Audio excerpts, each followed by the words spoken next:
My name is Professor Michael Brown, and it's a great pleasure to welcome you to this event. I'm a member of the History Department, and we've been involved with the work of the Development Trust in bringing this together.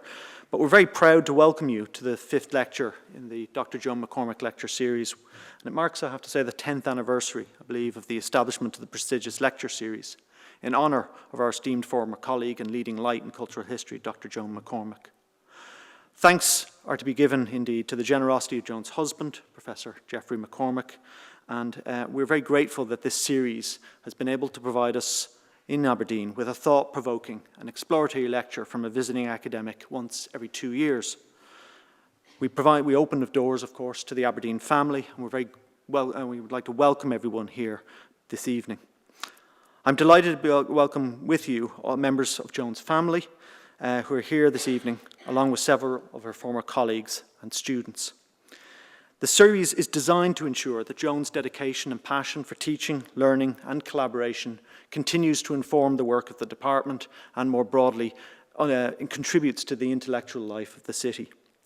Joan MacCormack was a truly accomplished scholar and dedicated teacher with great vision for combining different subject areas. She joined the English department in 1964 and taught at the university for more than 30 years. She successfully combined literature with other disciplines such as history, philosophy, anthropology, and the history of art. And her interest in interdisciplinary studies provided a more rounded understanding of the ways in which modern society have developed.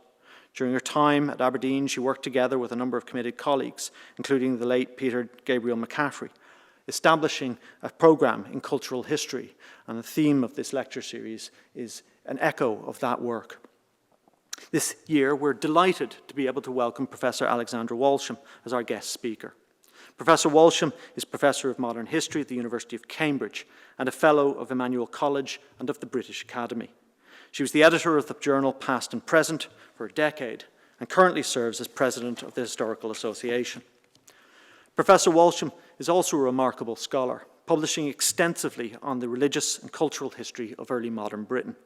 Her books include Providence in Early Modern England, 1999, Charitable Hatred, Tolerance and Intolerance in England, 2006, and the Reformation of the Landscape, Religion, Identity and Memory in Early Modern Britain and Ireland, in 2011, which was the joint winner of the Wolfson History Prize. Her most recent major publication is Generations, Age, Ancestry and Memory in the English Reformations, which came out in 2023. Now, as this list suggests, Professor Walsham has never shied away from asking hard questions or taking on the biggest issues that she could find. Her most recent study, which is an expanded version of the Forward Lectures, asks simply, how did the young, middle-aged and old respond to the theological, liturgical and cultural upheavals that comprised the English Reformation? Not permitting herself to fall back on lazy assumptions that the young are radical and the old are conservative, she deftly explores the issue with a range and empathy that marks out the finest forms of cultural history.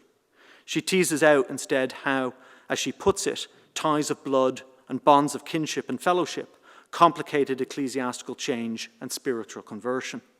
The Reformation in her hands becomes a lived culture, handed down to the young from a generation who understood themselves to be part of a seismic change that had occurred in their lifetime, and who often then wanted a more settled future for their progeny. This central insight builds upon earlier work in which Professor Walsham has challenged the simplifications that underpin an easy narrative of cultural change that has moved Britain from an intolerant past to an inclusive present. In Charitable Hatred, she again used close study to complicate that Whiggish narrative of moral progress, arguing instead that the emergence of religious tolerance as a norm was more jagged, more contested, and less even than historians have typically suggested. She argued that tolerance was often met with subtle forms of resistance, even amongst the minority faiths who remained anxious about assimilation and wished to assert their distinctive claim to religious identity. And this sensitivity to the politics, the local politics of the parish, to the social interplays of the neighbourhood, and the granular particularity of place has inspired her study in the Reformation of the Landscape. Therein she showed how changing ideas about faith and the divine recast the English landscape, desacralizing some places and marking out new vistas of the divine. As all of this suggests, This is cultural history at once working on the broadest of topics and in the most intimate of ways, asking questions about how people create and pass on their values, relate to the people with whom they live, and see the world around them, all while working to accommodate themselves to the social and political changes they are creating and experiencing. It's history at the very edge of its imaginative reach. Professor Walsham is thus a perfect choice, I think, to deliver the Joan MacCormack Lecture, and it's a privilege to invite her to address us on the topic, intimate religion, devotional jewellery, and the Reformation of touch in early modern England. Thank you very much indeed.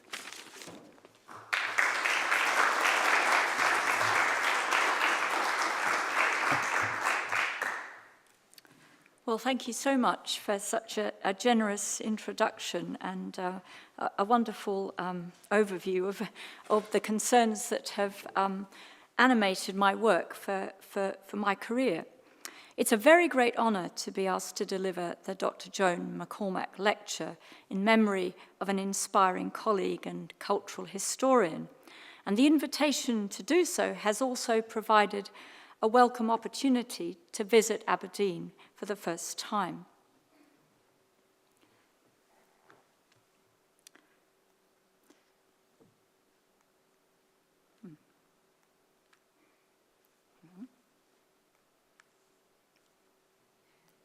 Not she. I won't be a help, but I will try.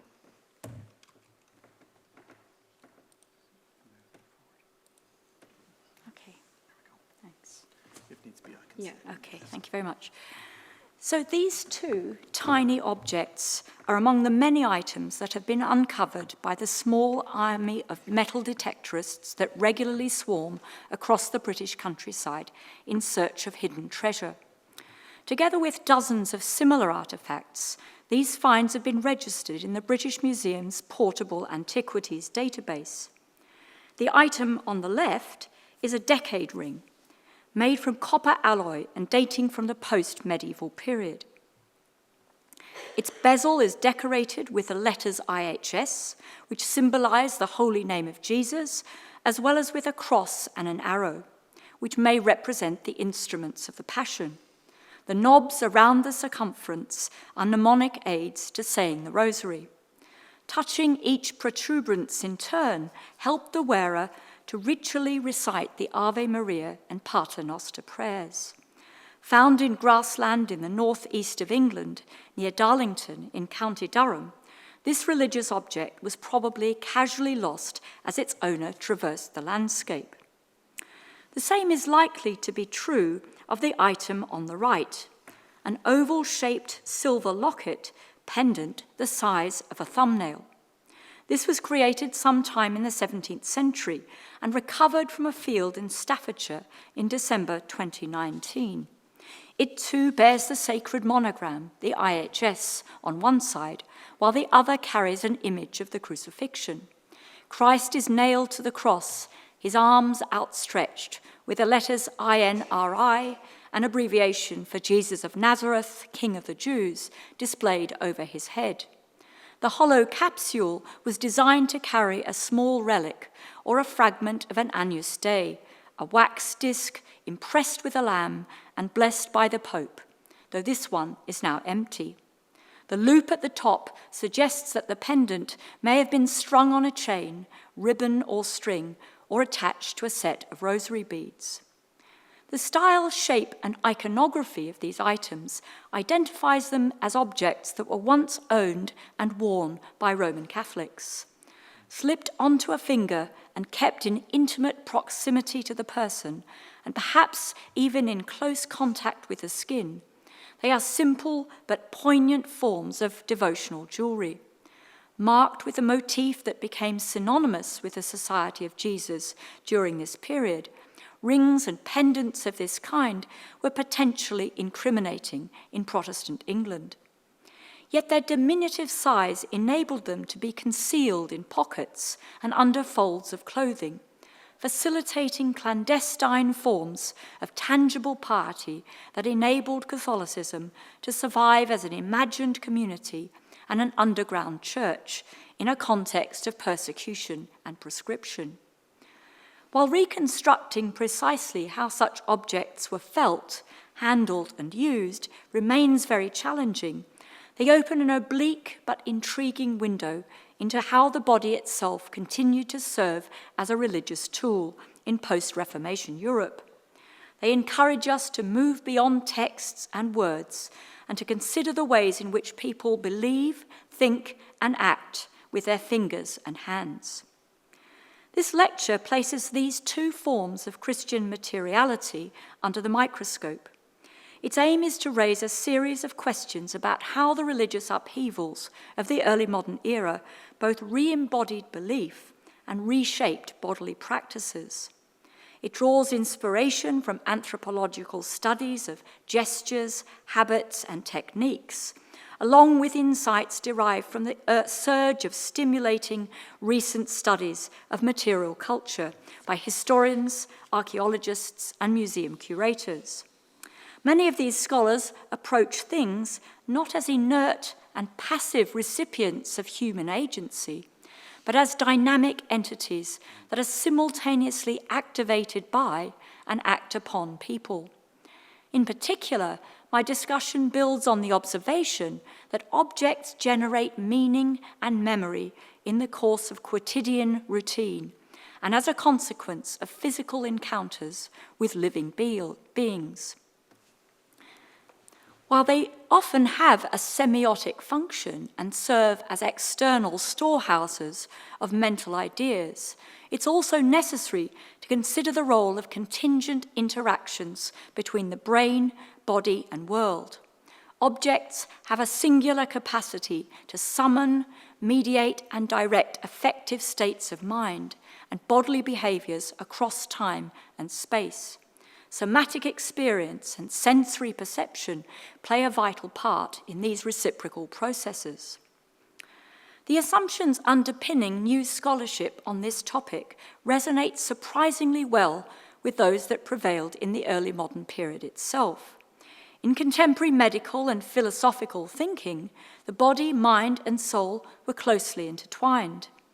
Galenic humoral medicine and Aristotelian philosophy both emphasize the inextricability of cognition and emotion, or reason and feeling.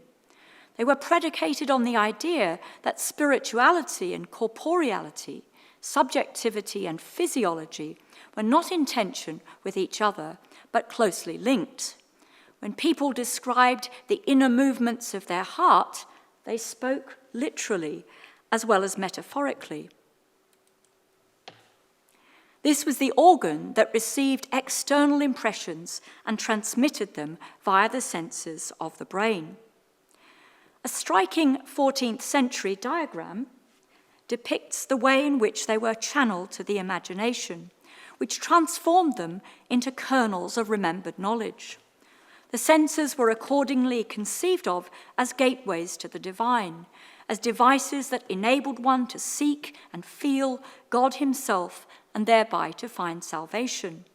They were instruments of faith as well as perception, providing the raw material from which the intellect could ascend to higher truths.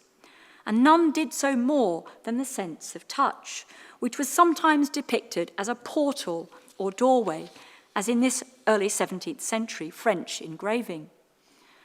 The simple pieces of devotional jewelry with which I began bring the intrinsic tactility of medieval and early modern piety into sharp focus. They afford an opportunity to probe the social and cultural history of touch in the wake of the Protestant and Catholic Reformations. They reinforce important recent work, which has presented the senses as a key laboratory and battleground for the spiritual initiatives and religious conflicts that marked the period. Touch continued to be surrounded by acute moral and theological ambivalence. It was both renounced and retained, anxiously prescribed and tenaciously defended on both sides of the confessional divide. Feared as a route to deceit and immorality, at the same time, it remained a vital mechanism for apprehending the divine and deepening faith. If it was often a focus of suspicion, it could also serve as a stepping stone towards spiritual enlightenment. It was simultaneously a source of sensual pleasure and indulgence and epistemological certainty. The story of doubting Thomas, whose skepticism about Christ's resurrection was dispelled by placing his hand in the gaping wound in his side, encapsulated its place in convincing waverers and combating unbelief. Here, I pay particular attention to the haptic dimensions of the religious culture to which decade rings and reliquary pendants offer us access. Reconstructing this is not only difficult, but a necessarily speculative exercise. The methodological problems that surround this task are considerable, not least because these objects are now firmly detached from their original bodily contexts. This is exacerbated by the fact that the modern museum has long privileged sight over touch. We're permitted to see the collections at one remove, but not to handle them. The lingering unwillingness of curators to permit visitors to touch fragile and valuable items in their collections is not surprising. They're usually confined behind glass or kept at arm's length for conservation reasons. As one scholar has observed, such institutions have long fostered an engagement with art that was intended to take the body out of the equation. This has reinforced the scholarly tendency to dwell on the ideological content and communicative functions of such objects at the expense of how they were sensually experienced. With all this in mind, let us now turn to examine the rings and pendants with which I began in more detail. The items listed in the Portable Antiquities Scheme database must be analysed in conjunction with those preserved in the collections of British, American, and European museums. The provenance of these often more expensive and luxurious specimens is varied. Some were found while pulling down houses or as a result of archaeological excavations. Others were treasured possessions and heirlooms passed down the generations before being sold off or bequeathed to public repositories by later family members. This corpus of objects reflects the tendency of Victorian and Edwardian collectors of jewellery to prioritise examples of fine craftsmanship using precious metals and valuable gems. They stand in contrast with those made from much cheaper materials, including lead and copper, discovered by the detectorists. There are two interconnected ironies in the discussion that follows. First, most of the items registered via the Portable Antiquities Scheme have since been returned to their finders, as they do not qualify as treasure under the terms of the UK's 1996 Act. Often incomplete, broken, damaged, and worn, they rarely find their way into the collections of heritage organisations, let alone into their permanent display cabinets. Consequently, the only access we have to most of them is via two-dimensional photographs, which reduce them to virtual entities. We cannot touch and feel them. Secondly, the curatorial tendency to prioritise the acquisition of intact objects obscures the evidence that such items carry of tactile interactions, and thus of wear and use. It occludes their role in sensory perception. The fashion for wearing pendants and rings gained fresh momentum in the 15th century against the backdrop of the domestication of piety and the growing desire of the devout laity for aids to private prayer and spiritual contemplation. Many late medieval pendants and rings bear images of the saints to which their wearers were devoted and from whom they hoped to gain intercession, from St. John the Baptist and St. Catherine of Alexandria to St. Margaret and St. Christopher. The iconography of others depicts favourite episodes in the life of the Virgin, such as the Annunciation, the Agnus Dei, or the Holy Name of Jesus, the cult of which was burgeoning on the eve of the Reformation. These not only provide insight into the celestial patrons to whom the laity resorted and upon whom they relied for help to overcome their tribulations and vicissitudes, they also testify to the importance that such items played in navigating life cycle events and in facing the hazards of a dangerous world which they inhabited from childbirth to the deathbed. People from all parts of the social spectrum made use of devotional aids of this kind, which were produced in pewter as well as in more precious metals. In the Middle Ages, devout people had often instructed that their most valued religious jewellery should be given to shrines to which they had a particular attachment. In 1502, for instance, Lady Joan Chamberlain left her wedding ring, girdle and coral rosary to the blessed image of St. Anne in the monastery of St. Mary's in York, adding that the ring should be put on the statue's finger, the belt around her, and the beads placed in her hand on the day of her burial. In the remote Exmoor village of Morbath, Eleanor Nichol likewise left her wedding ring to St. Sidwell to be melted down to make a silver shoe for her feet in 1529. Some such objects reflect the intense corporeality of late medieval Christian materiality. One early 16th century pendant shows a female saint, possibly Helena, supporting a cross speckled to suggest it is bleeding or covered in blood. Another, found in Fen Ditton in Cambridgeshire, is made of gold and engraved with St. George killing the dragon on one side. On the other is a piece of crystal behind which a small fragment of textile was probably displayed. This sacred object was designed to be caressed and even kissed, as well as beheld and contemplated by the devout believer. Another item, enamelled and set with garnets, shows the crucifixion and the Virgin and Child. Removing the pin at the top allows it to open, revealing a cavity containing a splinter of wood set in wax, which its original owner revered as a relic of the true cross. The significance of some rings and pendants was further enhanced by the fact that they'd been in contact with hallowed matter, as in the case of the item that had touched our Lord's grave, bequeathed by the Norwich widow Catherine Kerr to her friend Joan Blakeney in 1498.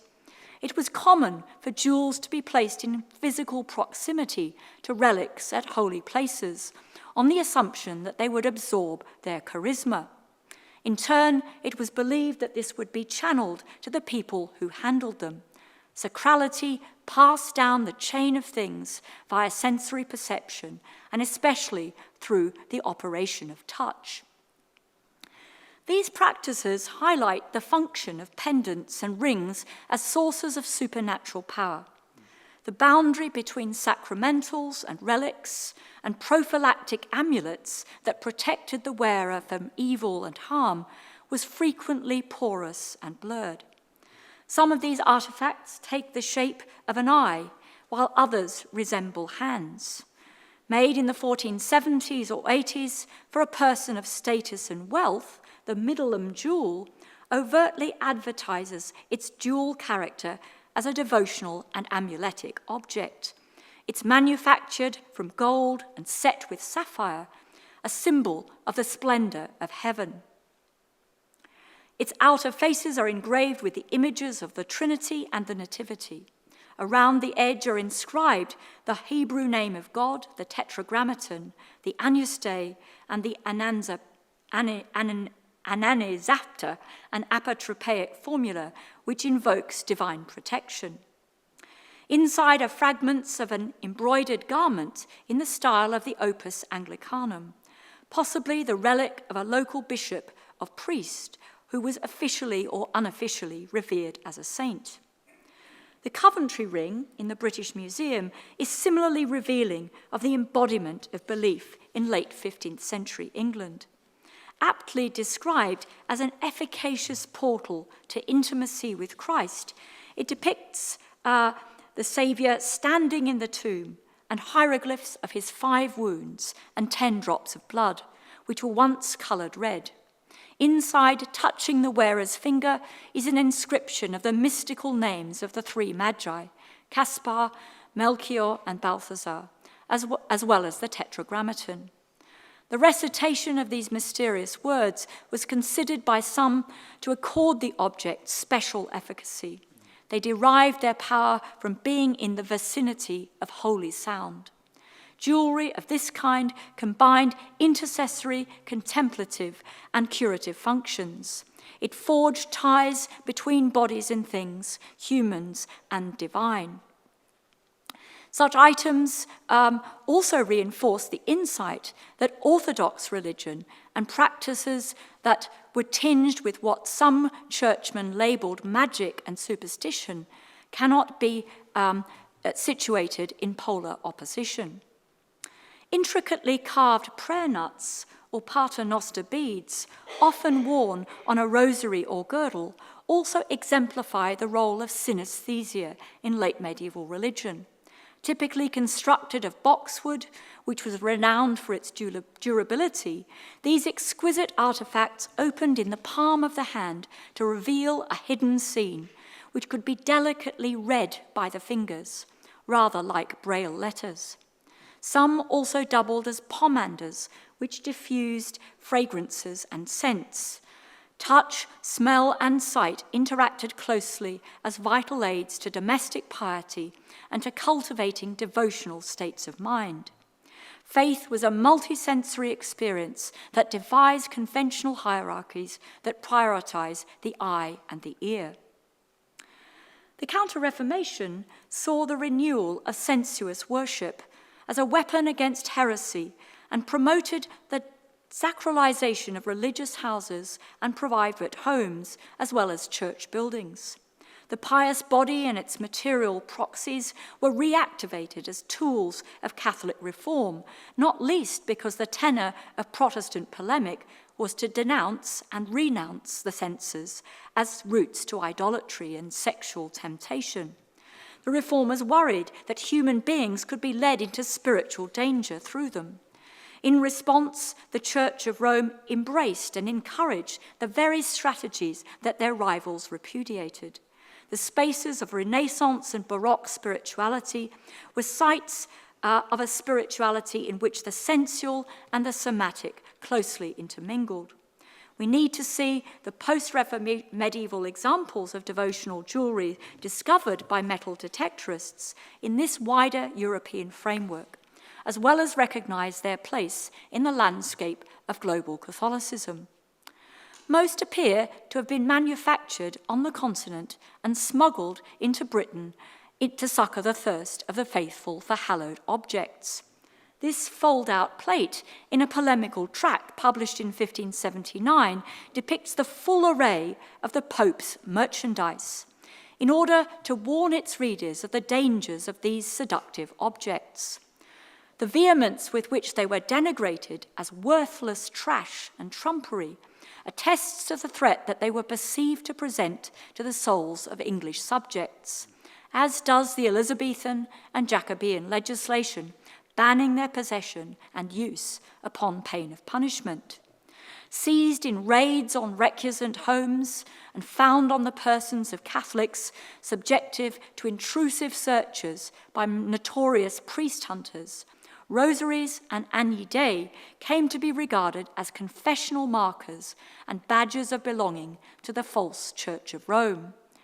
Aristocratic women like Lady Magdalen Montague, who ostentatiously brandished these material subjects, were making a show of defiance against the Protestant regime. When she walked abroad, by her beads or cross which she used to wear about her neck, she professed herself to be a Catholic, even to whatsoever heretical beholders. The Agnus Dei, meanwhile, became a token of loyalty to the papacy and of self-conscious political subversion and resistance. Revealingly, when John Somerville rode to London, intent upon assassinating Elizabeth I in 1583, he wore one around his neck to, quote, defend him from the danger that might ensue unto him upon the attempt. To their owners, however, they were above all thaumaturgic objects, carrying indulgences and channeling divine power to a laity sorely in need of assistance in a treacherous world. Key items in a wider economy of devotional exchange and evangelization actively promoted by the Church of Rome and the Society of Jesus, the Agnus Dei was an inherently mobile item, valued for its capacity to ward off the dangers that beset pilgrims and travellers. Others found comfort in homemade crucifixes like those carved and painted by a priest and several laymen imprisoned in a Welsh jail in the early 1580s. A Cornishman reconciled to the Catholic faith by the missionary Cuthbert Maine presented him with a rosary made from brightly coloured stones as a thank offering. The subsequent martyrdoms of those who crafted or used these items must have augmented the emotional significance of these objects and transformed them into secondary relics. They're indicative of a culture of holy contagion in which touch was critical in the transmission of sacred power from objects to people and vice versa. The rosary of the executed conspirator and traitor Anthony Babington must also have carried an aura of militant resistance. Reliquary pendants provide further illustration of the points I have been making. These served as portable oratories. It's telling that some took the form of tiny triptychs. The body itself thus became the site of a miniature mobile shrine, sensual contact with which enhanced and intensified the faith of its wearer. At the same time, such pendants could serve as a sort of supernatural power and as a shield that surrounded him or her with a protective aura. It's not surprising that these items were carefully passed down families as heirlooms. In 1530, Sir William Clopton of Long Melford in Suffolk bequeathed his cross of gold, which I wear daily about my neck, to his son, after the death of his mother, on the condition that he and his own male descendants lent it to women of honest being with child during the time of their labour. This was a holy aid to the safe delivery of infants into the world and to preserving the health of their mothers. The leading Elizabethan recusant, Anne Vaux, inherited a similar crucifix-shaped reliquary from her grandmother, which is listed in a 1606 inventory of relics and church stuff in her possession. A 17th century example in silver has 5 hidden compartments for keeping relics. Decorated with the instruments of the Passion and Christ crucified, it evokes his supreme sacrifice for the sake of humankind. The piety cultivated by another impressive pendant, made of gold and bloodstone, also centered on Christ, who's depicted wearing a crown of thorns, and the Virgin Mary, who appears on the reverse. This was part of the Cheapside hoard, discovered in London in 1910, a cache of jewels that may have been buried during the heated years of the English Civil War, when fears of popery reached a new peak. English Catholics of wealth and status were evidently eager to acquire devotional jewels of the finest quality from the continent. In a painting now in the National Portrait Gallery, Anne of Denmark, James I's consort, is depicted with a diamond brooch in the shape of the IHS pinned to her winged collar. The pendants dug from the ground are the unpretentious cousins of the more splendid 14th and 15th century examples that survive in museums. We know nothing about the people who once possessed the many tiny reliquary lockets unearthed by metal detectorists. Some were probably of middling sort status. Others may have been individuals of more modest and limited means who made their living as servants and farm labourers. In the absence of clear evidence, we can only speculate about their provenance and use. Many are corroded and decayed beyond recognition, but a few provide alluring hints of what they might have meant to the individuals who wore them around their necks or fixed them to a string of beads around their wrists. The pendant on the right,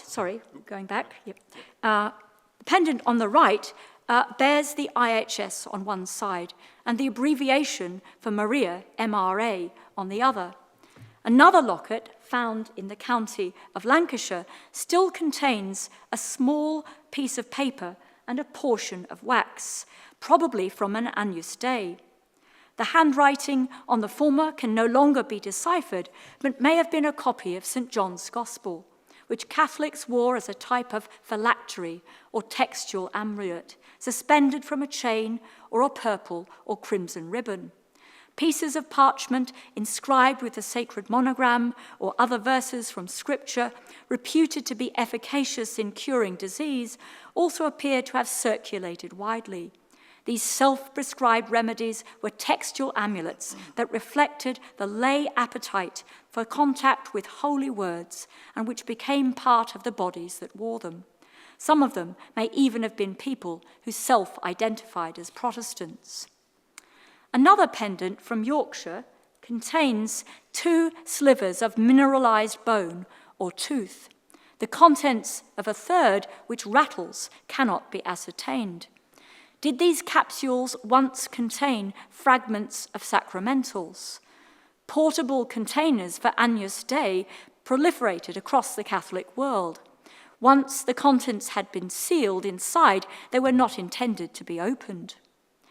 Or might these pendants even have housed tiny corporeal or contact relics of priests and laypeople executed for their faith by the Protestant state? Tactile interaction with bodily remnants may paradoxically have been more possible in post-Reformation England than it had been in the late Middle Ages. The public executions of missionary priests and laypeople afforded the adherents of this persecuted church more opportunities to obtain and handle holy matter than their medieval predecessors. Ironically, persecution enabled them to tap into the reservoir of sacrality accessed via the medium of sensory perception. The scramble by eyewitnesses to their deaths to gather up bits of flesh, blood, bone, and personal possessions of the martyrs was intense. As depicted in this image, the laity were extremely eager to acquire the relics of the executed priests and laypeople, often at considerable risk. Some did so under cover of night, others in broad daylight. A hollow silver pendant recovered in Kent provides a further tantalizing glimpse of the religion of the non-elite, together with evidence of the continuities between traditional and tridentine piety, which the seminary-trained missionaries both condoned and facilitated. This shows the adoration of the consecrated host, flanked by kneeling angels, with a surrounding inscription that reads, "Treasure most holy sacrament." On the reverse is a female figure with a crown surrounded by flames and standing on a crescent moon. The words around the Virgin appear to read, "Praised be, conceiveth without original sin." This striking object appears to have been designed to celebrate the Counter-Reformation doctrine of Mary's Immaculate Conception, strongly supported by the Jesuits, but contested by other religious orders. Connecting local Catholics to a hot theological controversy on the continent, it attests to the influence exerted by Counter-Reformation missionaries in the heartlands of Protestantism in southeast England.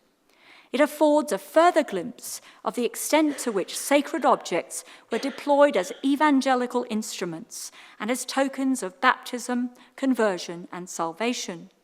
Simultaneously, it was a potent source of supernatural power.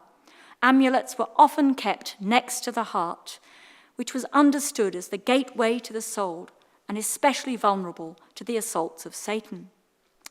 For members of a community compelled to worship covertly, such items played a vital part in ensuring the survival of the old religion and in galvanizing the faithful to face the perils connected with adhering to it.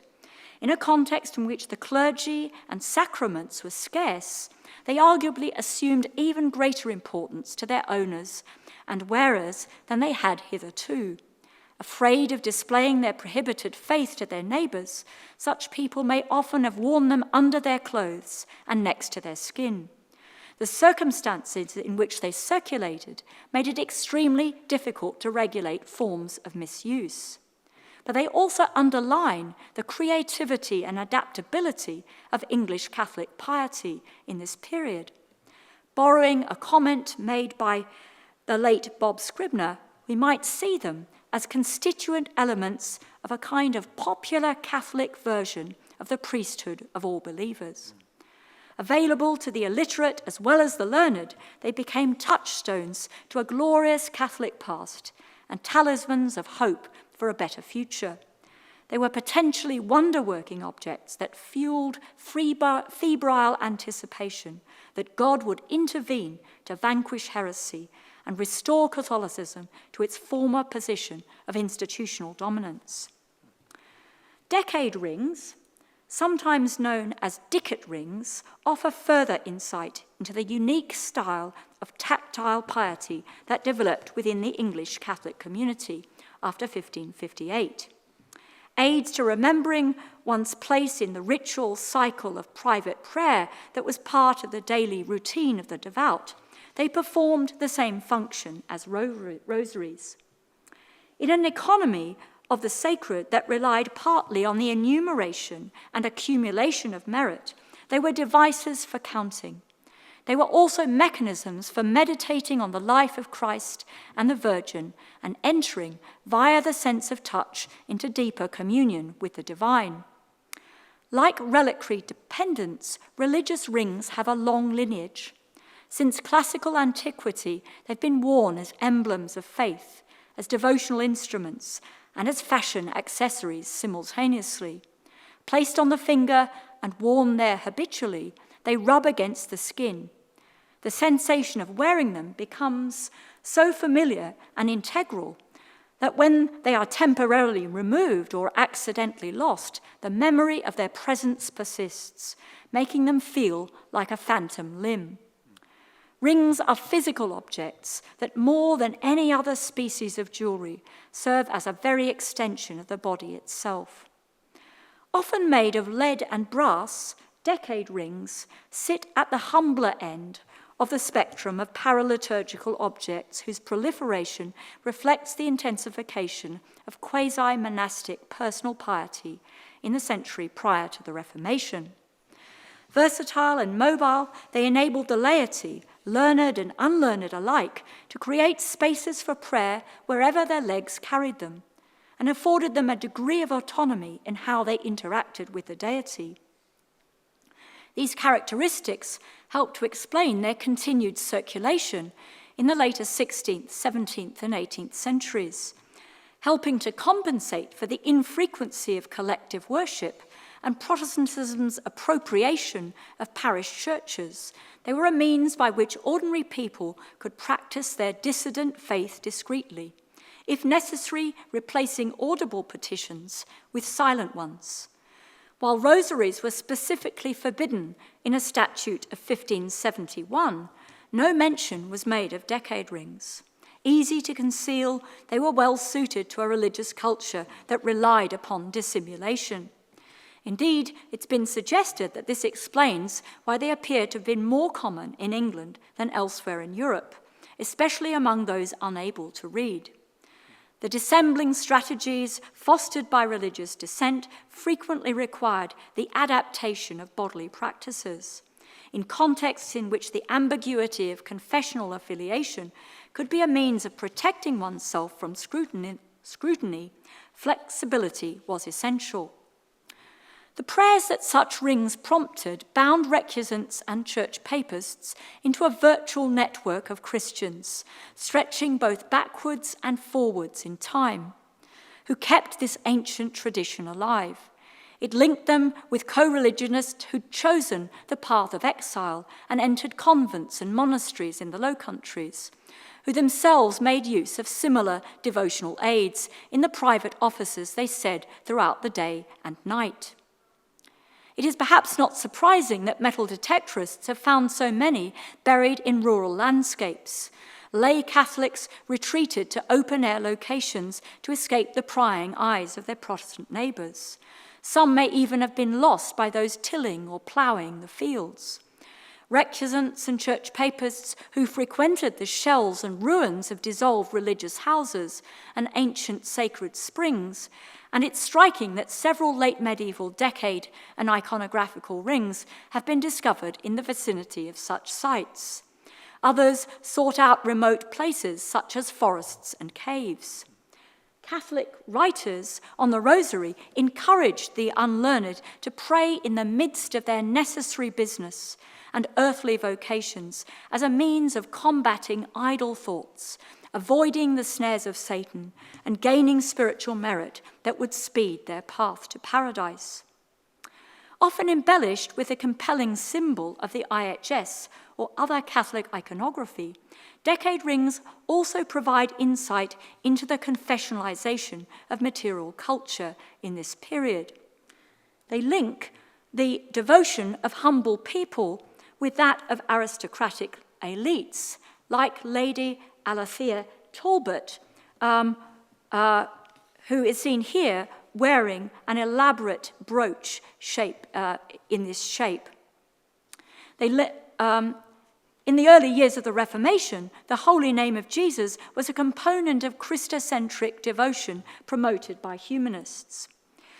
But over time, it became a partisan symbol. By the 17th century, the sacred monogram was widely regarded as a badge of Catholic allegiance, even the very mark and seal of the beast. It was also synonymous with the Society of Jesus, whose missionary endeavours in England must be understood against the backdrop of the evangelical programme they launched in the New World and East Asia. Similar rings have been recovered in regions of North America that were once part of New France. Called Jesuit rings because they were given by missionaries to indigenous converts, they also seem to have been sought-after commodities. More than 1,500 specimens were on board the French ship La Belle, which was wrecked in Matagorda Bay, Texas, in 1686. Similarly, portable reliquaries, like one found in a Staffordshire field, bear a close resemblance to a capsule recovered in a vessel that was part of the Spanish Caribbean fleet, which sank off the coast of Panama a few years earlier. In such contexts, decade rings were tokens of Christian conversion. In England, by contrast, they were emblems of the resilience of an embattled minority.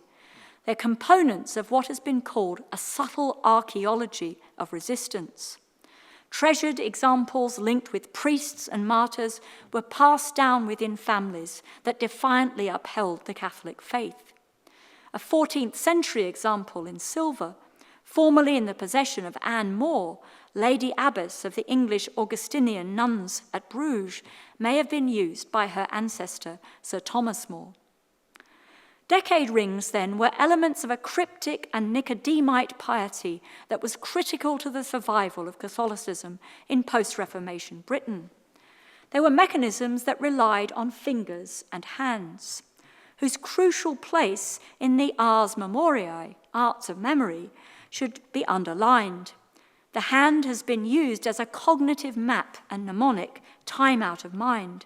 Its capacity to act as a mirror of salvation is reflected in this 15th century woodcut, in which the fingers serve as prompts for 5 stages of meditation.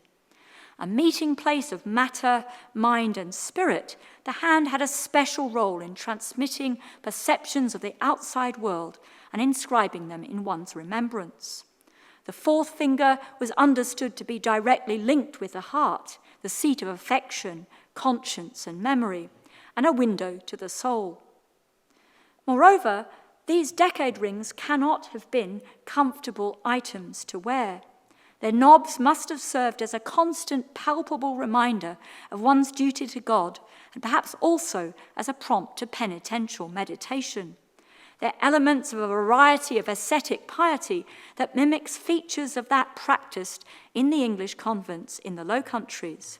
They fostered meditative states that link the sufferings of Christ with those of distressed Catholics in England. The tactile style of devotion described here thus adds new dimensions to our understanding of the Counter-Reformation of the senses. It suggests some of the ways in which sensory experiences became tools for training the body, fashioning the self, and expressing religious identity in a context in which Catholicism was reduced to a beleaguered community of believers. We should be wary of reducing the body to the status of a sign, a vehicle for the expression of mental categories, and an object arbitrarily carrying meanings. The corporeal practices that these devotional pieces of jewelry stimulated must be seen as a species of performative memory, centered on the repetition of the Ave Maria, Paternoster, and in the case of rings with a 12th boss, the Creed. The manner in which these haptic traditions were transmitted to and transmuted by subsequent generations remains highly elusive, but a few sources offer some intriguing hints. They reveal that it was common to turn the ring around the finger using the thumb as each prayer was said. A letter sent to the Gentleman's Magazine in 1792 describes how an old man who'd spent his youth at sea placed it on each digit successively, saying his prayers in the midst of the hurry and confusion of life aboard ship in wartime, without being noticed by his fellow sailors. In the 19th century, these items were known as tens at Stonyhurst College, where they were regularly used by the pupils of this well-known Jesuit boys' school. Beyond the walls of such elite institutions, such rings were thought to offer protection from assault by evil spirits. In Ireland, they were instinctively fingered by people when they passed by any haunted spot, in expectation that this would help to keep demons at bay. The subtle shifts in the ways in which these sensual experiences have been transposed over time are suggestive of the body's role as a somatic carrier of memory. In these ways, touch not only remained a source of both inspiration and immanence in post-Reformation Britain, but arguably acquired even more importance. In the place of the overt and extravagant sensuality that became characteristic of Baroque Catholicism in Counter-Reformation Europe, English Catholics devised their own distinctive variety of sensuous worship.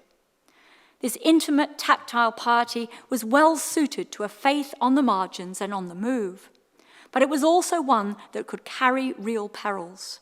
It illustrates further ways in which the semantics of bodily disposition and ritual gesture became ideologically charged and even incriminating in the post-Reformation period.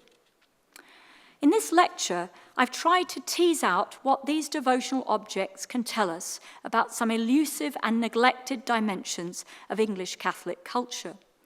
But it's possible that at least some of those who owned and used them thought of themselves as Protestants. Before closing, it's therefore necessary to rebalance the picture I've painted a little.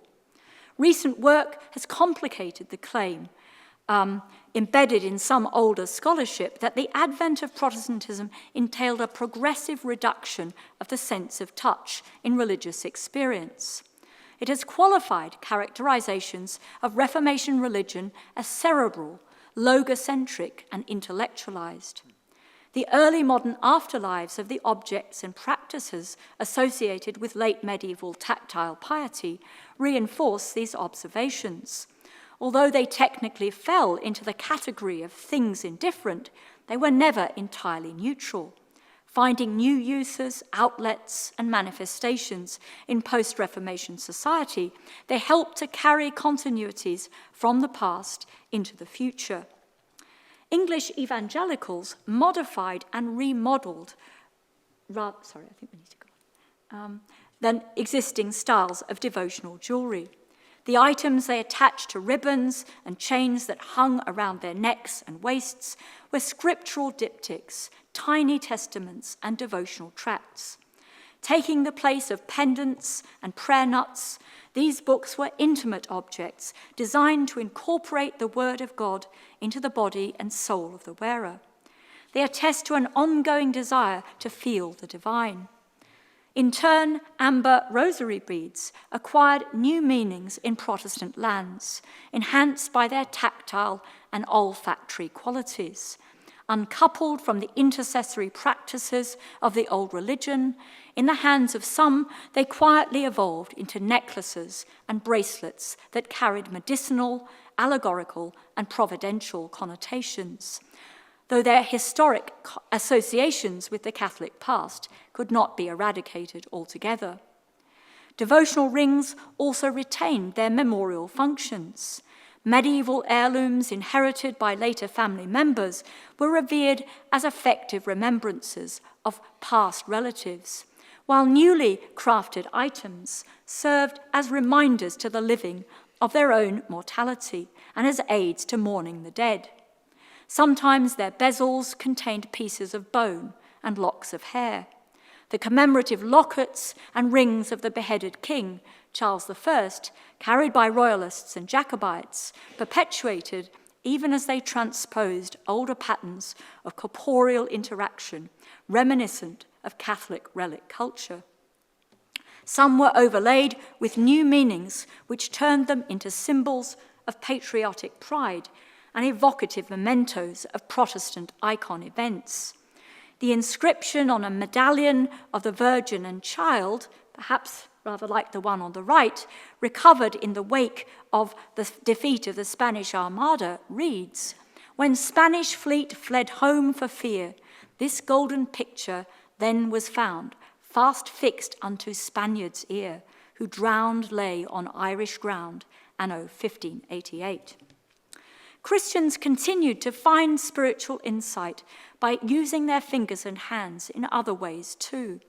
Robert Pasfield, the illiterate manservant of the Cheshire Puritan John Bruin, even fashioned a leather girdle with an array of laces and knots to help him remember the contents of the Bible. This ingenious mnemonic device, from which he reputedly derived great comfort, underlines the continuing importance of material props intended to be handled and touched in Protestant piety. The point is further underlined by a didactic broadside dating from the 1560s, entitled "Some Fine Gloves, devised for New Year's Gifts to teach young people to know good from evil."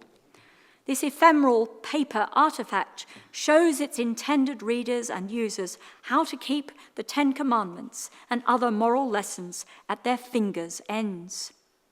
Ramus diagrams of the doctrine of predestination and the causes of damnation and salvation have likewise been described as a variety of Puritan kinetics that relied on the feeling eye of the hand.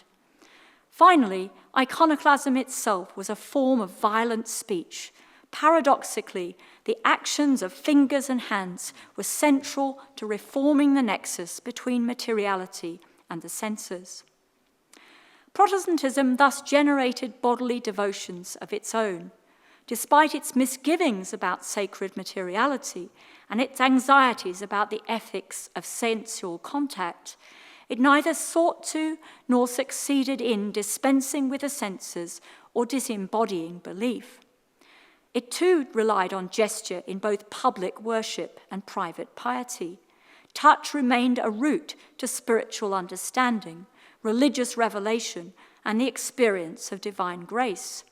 Reformed writers frequently spoke of God's own senses and imagined these as existing in a reciprocal relationship with the human sensorium. Testimony to the tenacity of Aristotelian sensory theory in the 16th and 17th centuries, the examples I've described reinforce the observation that Protestantism itself was a form of feeling faith. The shifts precipitated by the Reformation partially but not wholly compromised the ritual efficacy and contagious quality of touch, redirecting it towards the ends of moral instruction and religious remembrance. Memory was still sedimented in the body, which remained a devotional instrument in its own right, and personal objects continued to carry haptic agency and power. The theological ruptures and cultural conflicts of the early modern period marked the reconfiguration, rather than the end, of physical and emotional encounters between people and things. Thank you.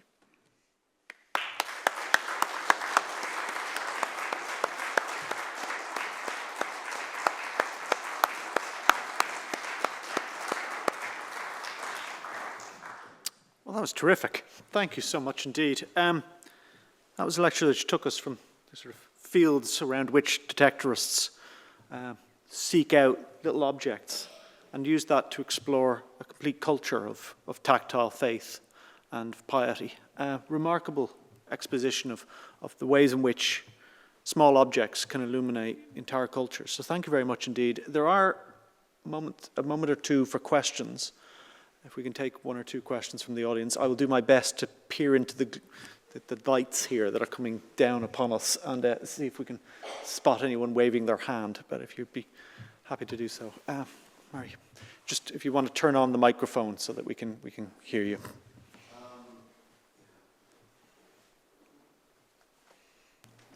There we go. There we are. Right button. So, thank you very much indeed for that lecture. I just wanted to explore one thing, or ask you to explore one thing. Towards the very end, you talked about Charles I memorial rings and their use by Jacobites, indeed in the discourse of what I would call false loyalism, the presentation of a legitimate Stuart as to project an illegitimate one. But one of the things I noticed about everything you said was that, unlike Jacobite material culture, there was very little ambiguity. So is bearing witness, despite the risk, an important part of this?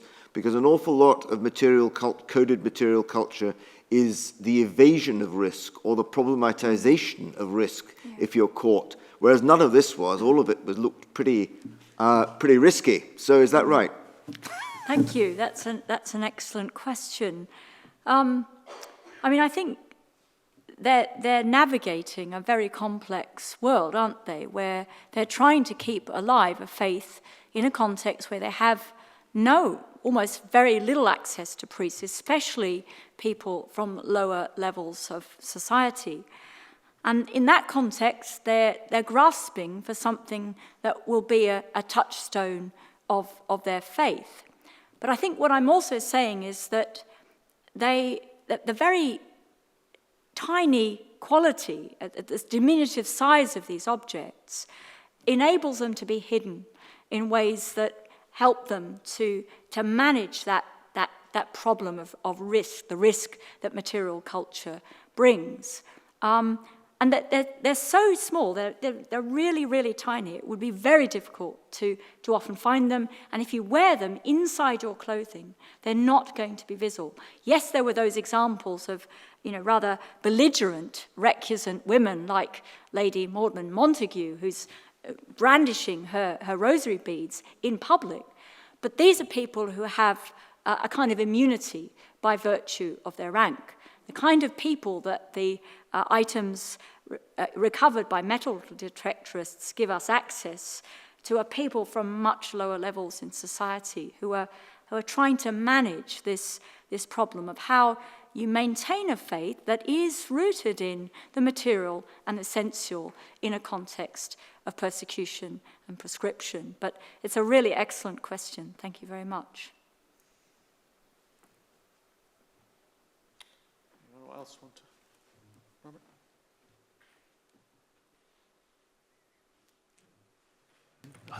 Hello. It's a long time since I've been in the Senate room.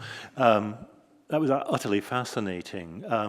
Just to give an example from the continent in different circumstances, in Bohemia at the start of the 30 Years' War, when Polish Catholic or Croatian Catholic cavalry came through Bohemia, there was a market in rosary beads because that was taken to be a sign that you were Catholic, and if you didn't have them, you could be attached, or they would ask you to say the Ave Maria, and if you couldn't say the Ave Maria, so in rural Bohemian society in the Bohemian Revolt, there were people frantically learning the Ave Maria in Latin and trading in rosary beads. Fascinating. Thank you. Thank you very much. Yeah. I mean, I think there's so many well, fascinating parallels with the, what one tends to think of a minority Catholicism of Britain as very different to a Counter-Reformation on Europe. But actually there are so many striking parallels, but also distinctive differences as well. And I was talking to a historian of Southeast Asia the other day, and she was saying how, once again, there's this sort of trade in these objects which have multiple ambiguous meanings in that culture. They're very totemic, they're amuletic, but they're also tokens of conversion in a missionary society. Yeah. Thank you very much indeed. And it's fired off a lot of things in my own mind about the ways in which, for example, the context that you're describing in England would differ in a place like Ireland, or indeed a kind of religiosity that's emerging in Anglican England would differ from Calvinist Scotland, and the ways in which the body objects and interrelate would be different in those places. It also speaks to the ways in which the objects shape the body themselves. When you wear a ring, you're left with a mark. When you hold a pen, it can affect the way in which your hand is developed. So there's ways in which that tactile world is actually imposing itself on the body. It's a fascinating subject. It's a remarkable paper, and it merely behoves me to thank you for coming to Aberdeen, to share it with us, to give the Joan MacCormack lecture this evening. And I'd ask everyone to thank you in the traditional way.